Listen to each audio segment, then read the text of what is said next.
We are a team. As storytellers and dreamers, there is always magic to discover. Once upon a time, a Las Vegas showgirl and a comedian magician figured out that even with different perspectives, our adventures and experiences together are really just one big caper. Welcome back to One Big Caper. This is part 2. If you missed part 1, you can certainly access that. But this is part 2 of our Halloween-themed episode. Yeah. We love playing dress up. We do love playing dress up, but and we don't reserve it just for Halloween. For us, Halloween is 365 days a year. Mostly. I mean, there comes a time when there's too much dressing up happening. I have mentioned before on the podcast that everything is a costume to me, and we even have like a mom costume and dad costume and conservative costume and all of these things. Everything is a costume to me. Mm-hmm. Mm-hmm. Well, I mean, I think that's pretty much how people use identity anyway. One of the most flattering things to happen in my life, which was very weird, was to see on 3 separate occasions. Wait, this is a juicy bit. I guess this is a bonus juicy bit, okay. But it just occurred to me. Yeah. On 3 separate occasions to see people dressed as me for Halloween. They had Professor Phelyx costumes. I am not kidding. And all 3 times it hit me with the same impact. But it was 2 of them I didn't know. What?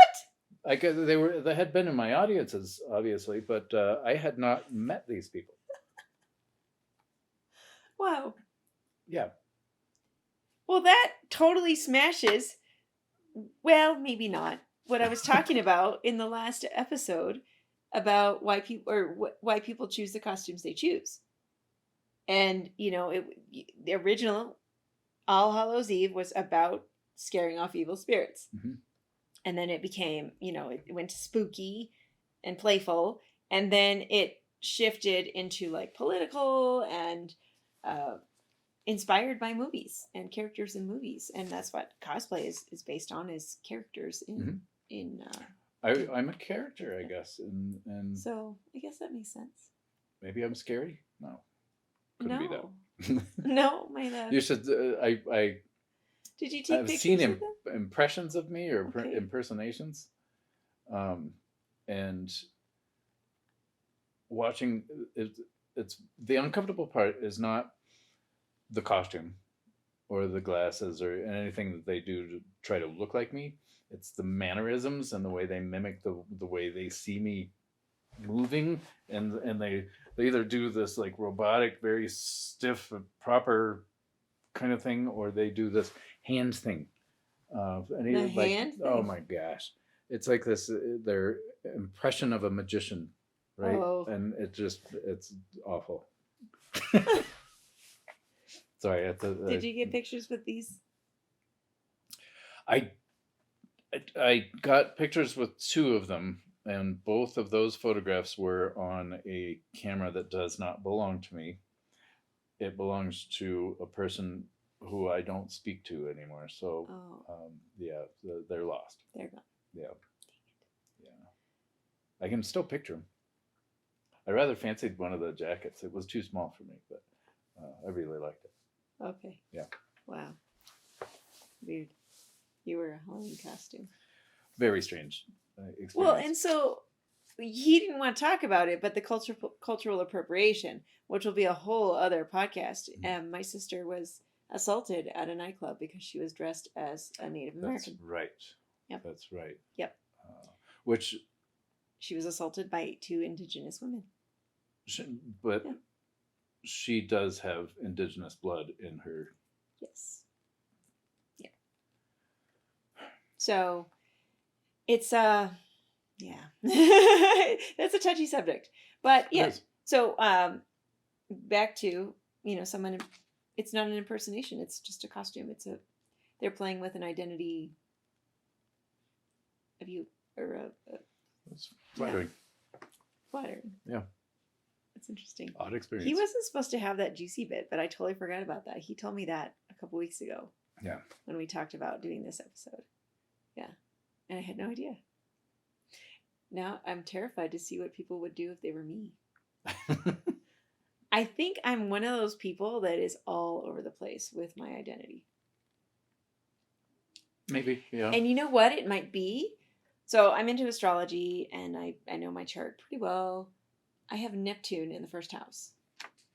And Neptune is all about illusion or delusion. So the shadow side would be delusion. And I think I've always enjoyed playing with identity. And then losing it and then finding it again. It's happened. It's a theme in my life. Interesting. Which is because it's in my first house. So first house is all about me.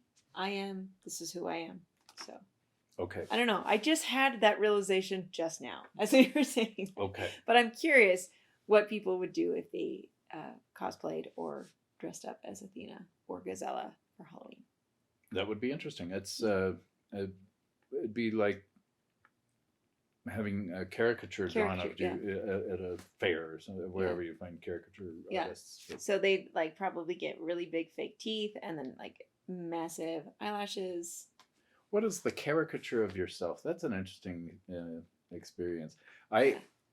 For this podcast, I assigned myself the chore, but I wanted to create little cartoon characters of each of us, and I found that very difficult because I know you so well. It's difficult for me to like caricaturize you or whatever. You gave me big cheeks, which is weird because I have a nice cheekbone.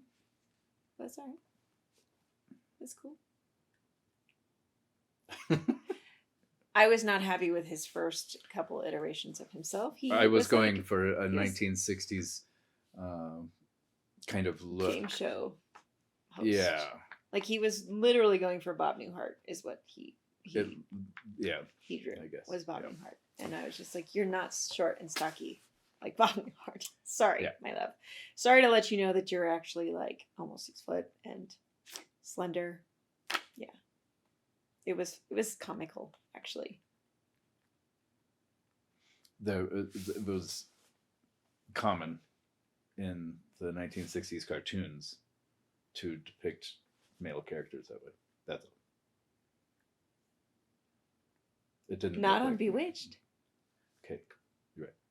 Or, yeah, I can picture a few shows. Nevertheless. I think he was just stuck in a certain. We're going back to costumes. Okay, costumes. Sorry.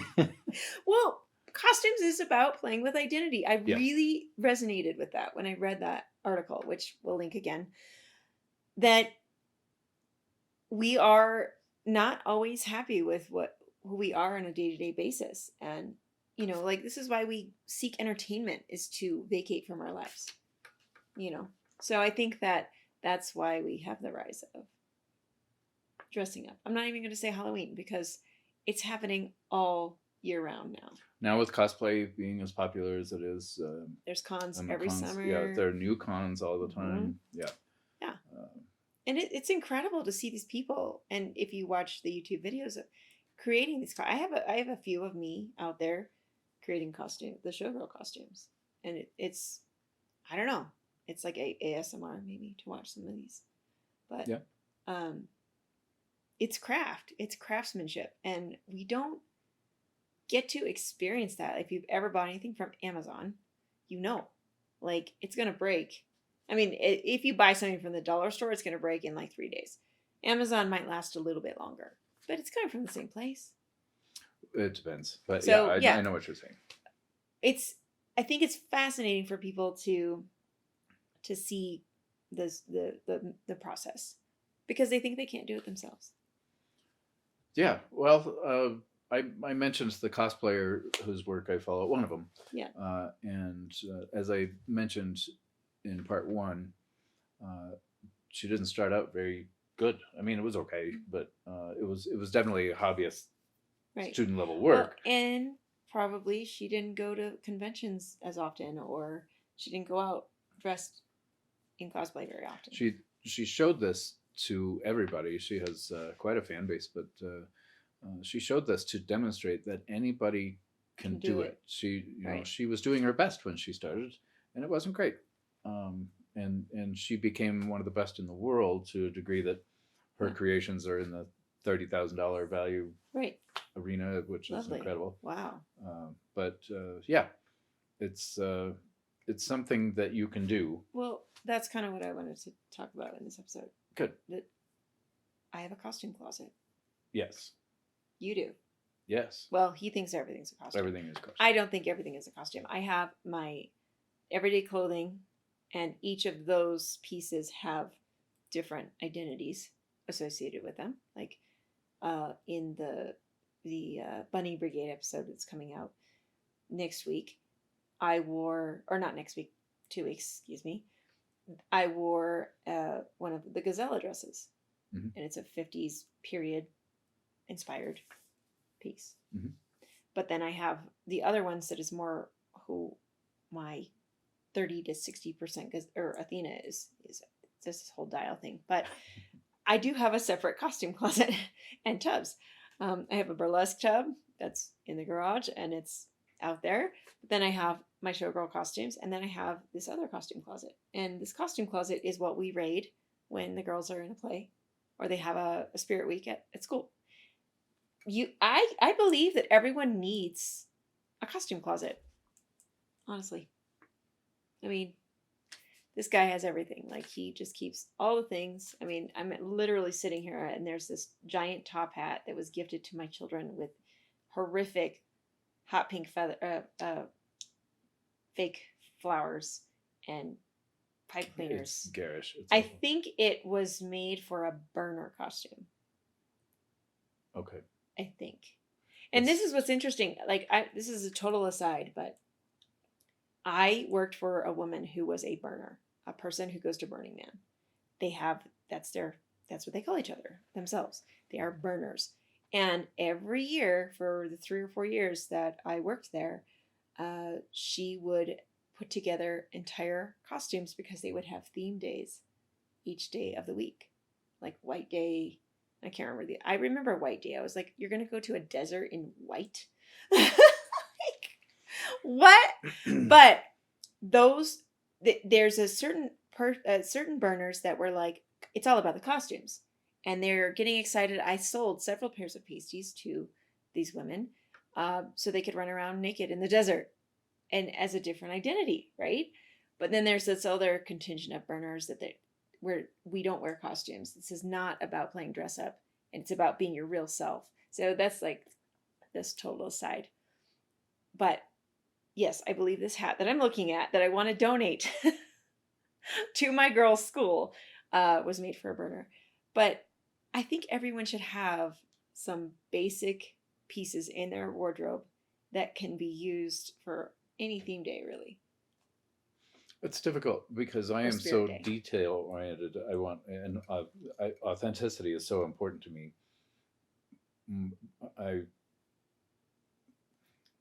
Do you or do you not have an Aloha shirt? I do. Okay. Yeah. Is that something that you would put in a man's costume closet? Yeah. It is cultural appropriation. Just to clear the record, if you wear one of those plastic lace, plastic grass skirts, coconut bras, it is cultural appropriation. But those luau themed days and spirit days are still okay. Like, they're still able to get by. I don't understand in the schools, at least in this district the girls are in. But I was just curious because that was it's a celebration. Every Friday is Aloha Friday in Hawaii, and you wear your Aloha shirt. Yeah, and it's you are tapping back into your indigenous roots and celebrating that we're gonna have the weekend. So, but yeah, I was just curious if you had that. You do have a Howdy Doody Western shirt too, don't you? What does that have to do with anything? Just saying. Yes, I do. Okay. Okay. You're not Howdy Doody. Sometimes you might look like him, especially when you wear that shirt. But you're talking about authenticity. Yeah, I'm just saying my palette would be bigger than most people's, and is. I mean, that's a fact. I have a makeup kit. I have, all the things. Um, Yeah. but as far as building a costume essentials, you can be anything kind of collection. I'm not sure how I would make that small. Well, I have like 2 tubs and part of my closet, so it's not really small. Well, most men don't own a tuxedo, for example. I think that every man should own a tuxedo, Yes. but Mhm. most don't. Well, they're expensive, They are. but people forget that they last for a long time. I bought a $100 tuxedo at a vintage antique thrift store. No, it wasn't a thrift store. It was an antique store in Portland, Oregon. And then you got it. It fit me pretty well too, being a 100-year-old tuxedo. But yeah, I think that this is for a woman, and I think it could work for a man too. I think that you should have, this is my list. Okay. I think you should have a period costume. And lately, the period has been the 20s, which is hilarious because it was 100 years ago. That's why. Do you think? Yeah. I think it was movies like Gatsby and any of those period movies that have come out. Celebrating a centennial by getting back into the 20s. No one cares. You did it again. No one cares that women got the right to vote 100 years ago. 102 years ago. Yeah, that's not making the news. You're right. What are we doing to commemorate that centennial? Nothing. Electing the wrong people. Yeah. Mm-hmm. So a period costume of some sort. I recently watched one of those chick flicks called 27 Dresses, and they did a whole Southern Belle wedding, and she had this Southern Belle dress, which I thought was hilarious. Those are really hard to keep to maintain and keep in a closet. So I wouldn't recommend one of those. But I mean, some people really enjoy the Victorian era. So there is actually a Airbnb experience here in Denver where someone will dress you up in Victorian style, and if you pay for their tea, they will take you to high tea at the Brown Palace as part of the experience. So some people really enjoy that, and there are theme parties around Victorian. I mean, you could do a contemporary version of Victorian era with any corset and a lot of lace, pretty much. I mean, that's the thing is you kind of have to bring a little bit of creativity to any of those theme parties. I feel like if you pull the basic elements of whatever that theme is, you can pass off as a pirate and not have to buy a full-on pirate costume or whatever. You can make an eye patch with duct tape and elastic. Or you could just get one at the store and get a Sharpie and color it black. It's not cheap, and the industry has made it so that it's not cheap to buy costumes anymore. They're very expensive. These sexy costumes are like $100, and they're tiny. Yeah. They cover hardly anything. Well, so even the thrift stores end up getting mobbed. Right. Early September. Yep. They start to get wiped out, and they try to train their staff to set aside things that are more costumey to make a section of costumey stuff. And I was really pleasantly surprised when we went last year with the girl's friend. We were there, and it was a weird experience because I was I felt like I had to watch the kid, and yeah, I was pleasantly surprised by the selection. It was all kinds of things, and they were really being creative on helping people to create a costume. So you could find vintage gloves. I was like, whoa, I haven't seen these. They must have been saving them. But yeah, I recommend having a period costume. Pick your favorite period in history. I work biannually for an organization that produces 2 events a year, and they are 1940s themed. So they do a World War II ball and a Christmas ball, both centered in the 40s. And I will tell you, thousands of people attend these events, and all of them dress in their Seam stockings. interpretation of 40s. Yeah. One thing that bothers me, and I'm just going to put it out there. He's upset.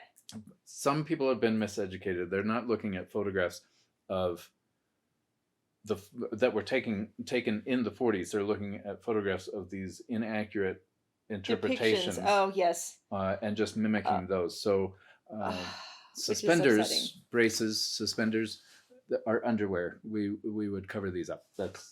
And don't wear braces or suspenders with a belt. That's one or the other. That's all. Mickey Mouse is miseducating, or whoever costumed Mickey Mouse. Which I have seen him in suspenders and a belt. Suspenders with a belt. Yeah. That poor costume designer needs to be taken out back and shot. I'm just kidding.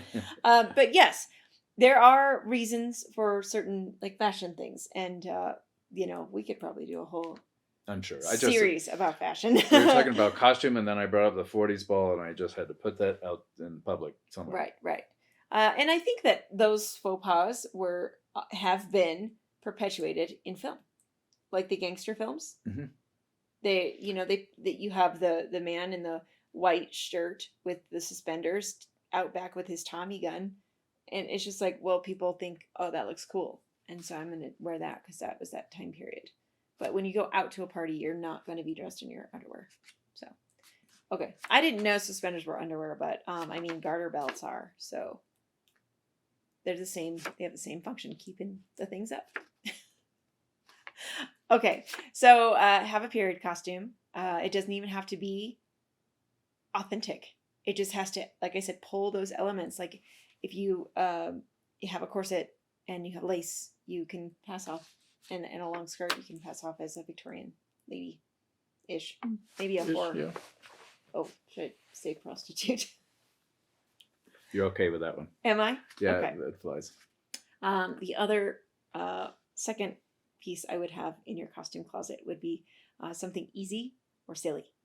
Okay, so this was inspired by a celebrity scrapbooker woman that I followed for years, and I'm sure she's still on Instagram. She wrote a couple books, and she was a graphic designer, and she went into the wild world of scrapbooking with her amazing design abilities, and so she became a celebrity because of her beautiful scrapbook pages that were in this magazine.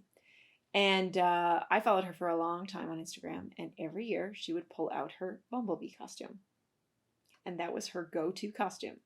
She didn't even need a costume closet. She just had her go-to costume, which was a bumblebee, and it's just it fits her every year, even if she gets bigger or smaller. It's always this sack with yellow and stripes, and then a little headband with the little pipe cleaners and the yellow. Yeah, easy and silly, and that's her go-to costume whenever she. For me, my go-to costume. Do you know what my go-to costume is? He knows. So when I can't be running around like a showgirl, my go-to costume is my creepy doll costume. That's what I wear every Halloween. That's if I'm going to go trick-or-treating with my kids or go out during the day, I will wear my creepy doll costume. And so here's a picture of the creepy doll. I wear a version of this. I always wear the yarn wig and then the button eyes because it is creepy AF. That brings me to something that I will add to what you're talking about.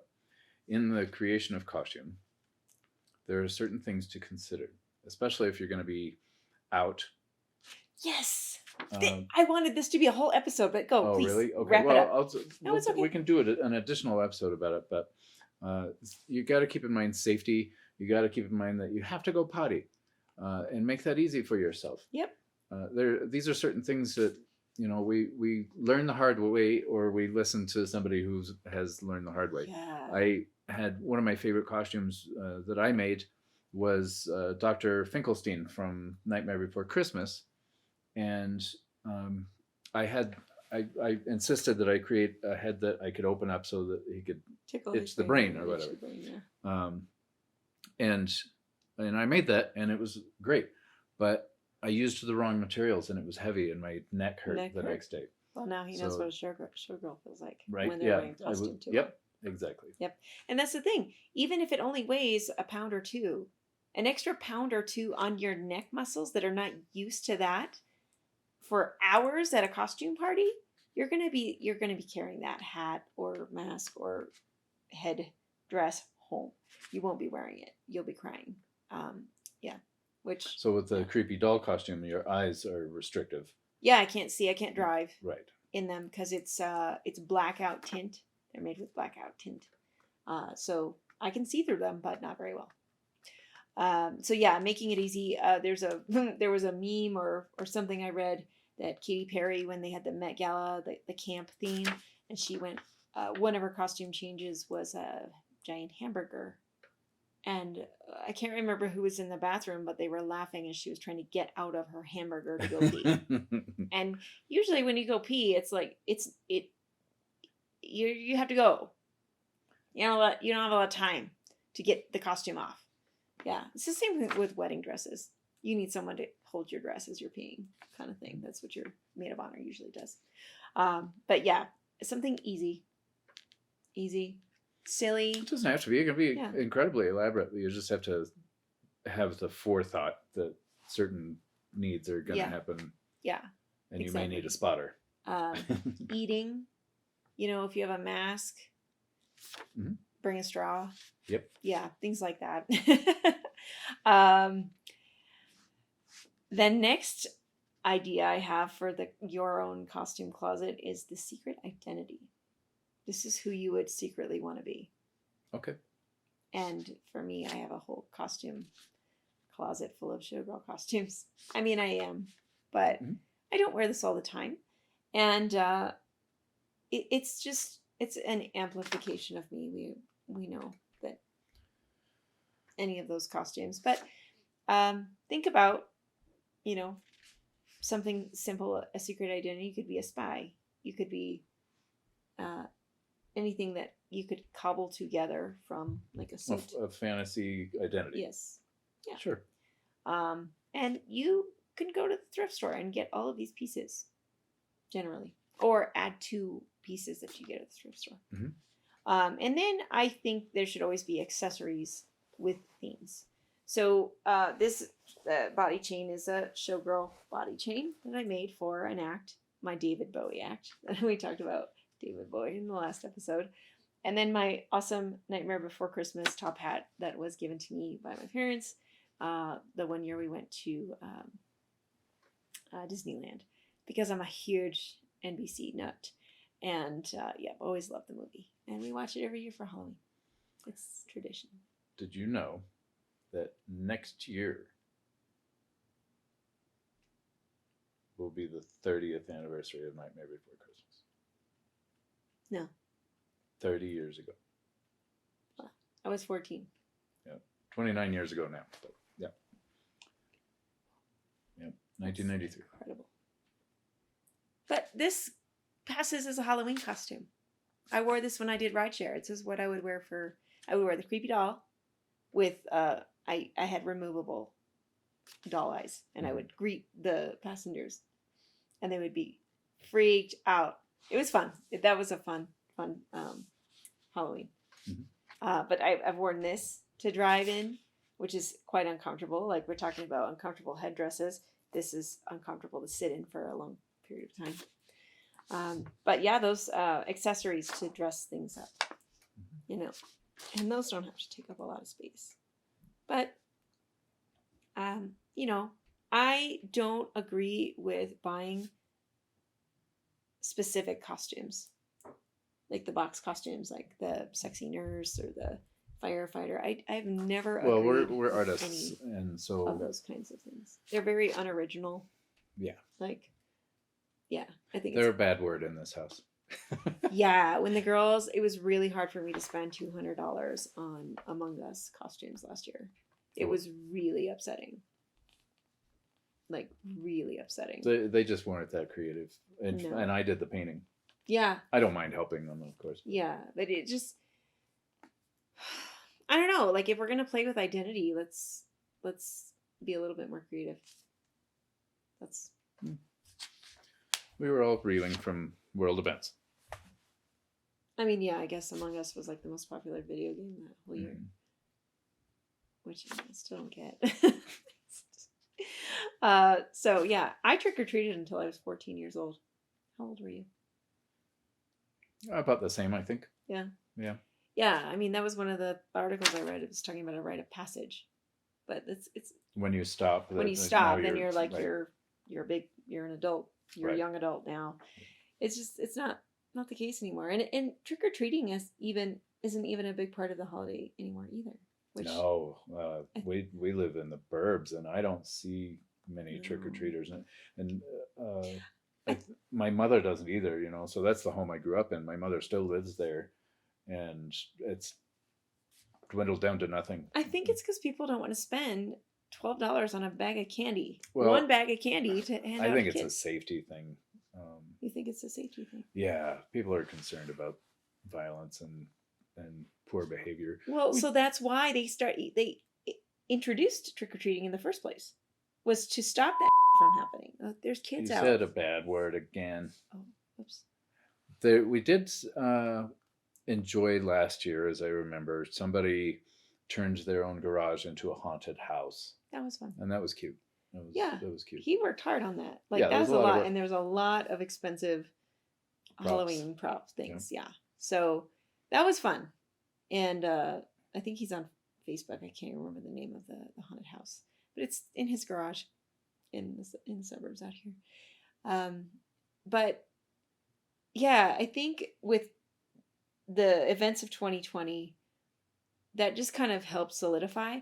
There's still like the trunk or treats and the trick or treat trails, so you can go to pumpkin patches and do that. You can go to most church organizations have a trunk or treat. Shopping malls have. Yeah. You can go store to store. Yeah, and so that's fun. It That was extends the holiday. The best part. I mean, why would you have a costume if you can't parade it for everybody? You know, and they don't allow the kids to have costumes at school anymore, right? You know they don't. That was the best part of Halloween. Right, is to show off your costume, right? So for me, I'm like, well, I mean, I get it. It makes sense, but we can dress up for Spirit Week, but we can't do costumes. It doesn't make any sense. It doesn't make sense. That absolutely doesn't make sense.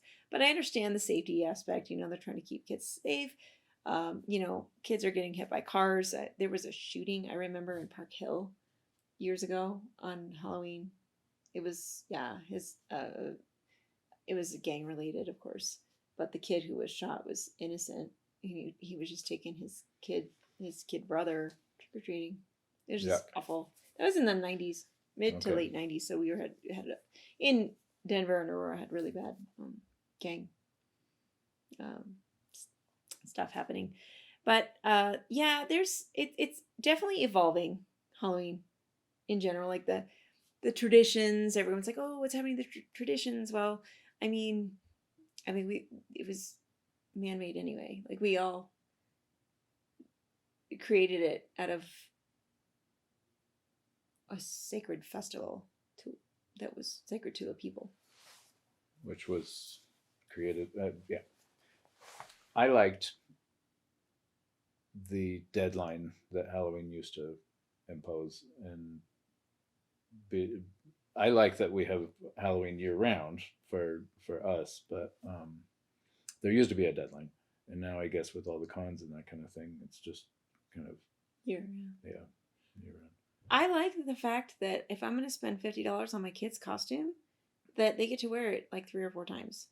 So they get to this trick or treat trail, they go trick or treating, they go to a costume party. Like, I think that's better. If I'm going to spend the time and effort to make a costume that costs more than $50, I want them to be able to wear it again, you know? And then my fondness for the holiday will get specific again, as I will be slowly, I'm not going to have it done this year, but I'm going to create a seasonally themed show for myself so I can offer that. That's going to be fun. I'm excited to see that. Yeah. Can I do my juicy bit? Yep, it's time. Well, he did a juicy bit at the top, but that was totally like we didn't plan that. I planned this juicy bit. So I just wanted to remark on, like, in the last episode, I talked about how my dad had a costume shop. I always picked beautiful. Like, I wanted to be glamorous and beautiful and sexy. That was always a costume I picked for Halloween. There was one year in my whole life that I've ever gone as anything but beautiful and sexy. It was the year I was pregnant with my oldest child. I was 8 months pregnant. I was big as a house. And I think there was a costume contest at work or something. And I was like, okay, I'll play. And then there was a costume party. I have a friend, old showgirl friend, and her husband also love Halloween. Biggest holiday of the year for them. Always dress up as a couple, always have a massive Halloween party. So I was like, okay, I'll go to your party. Even though I'm pregnant, I don't want to go. So I whipped up this costume in 10 minutes. And I went and I bought a yard. I didn't have enough money for this either. I don't remember how much the costume cost. Probably like $20. And then I made my partner, not this partner, my old partner, his costume. And we went as a mummy and a pharaoh. And so he just wore black shorts and no shirt. And I made this weird kind of like, I made it out of foam and gold paint. And then I made him like a thing with a snake. Yeah, I think we only bought a couple of things for that particular event. I'm about to find the picture. But I went dressed as a mummy to be.